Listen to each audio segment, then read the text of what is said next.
আসসালামু আলাইকুম dear viewers. আজকে হচ্ছে ফেব্রুয়ারি 11 তারিখ বুধবার। আজকে হচ্ছে আমাদের এখানে টেম্পারেচার প্রায় -10 ডিগ্রি হবে। দেখেন আমি এখন যেখানে আসছি সেটা হলো আমাদের সিডনি রিভার। সমস্ত পানি বরফ হয়ে গেছে। দেখেন সমস্ত পানি বরফে জমা হয়ে গেছে। আমার ইচ্ছে করতেছে যে বরফের উপরে আমি যে হেঁটে ওই পারে চলে যাই, কিন্তু মনে হয় না যে বরফটা এত শক্ত হবে, অথবা ডুবে যেতে পারি। যার ফলে রিস্ক নিচ্ছি না। দেখেন টোটাল বরফ।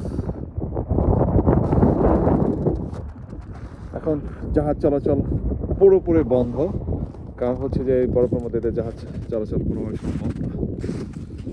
এই হচ্ছে আল্লাহ তাআলার প্রকৃতির সৃষ্টি। কিছুদিন আগে পানি ছিল, থই থই পানি ছিল, এখন দেখেন পুরো বরফ হয়ে গেছে। এখন প্রায় 4:30 বাজে। আমি আসছি এখানে, আমার মেয়েও আসছে। ওদেরও বাইরে যায় না, মানে আসা আর কি।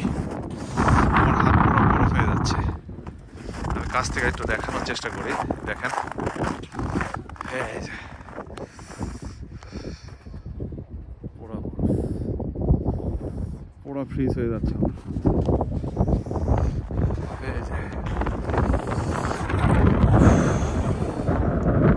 তো আপনারা সবাই ভালো থাকবেন, সুস্থ থাকবেন, আমাদের জন্য দোয়া করবেন যাতে প্রতিকূল শীতের মধ্যে যেন আমরা ভালো থাকি। আসসালামু আলাইকুম।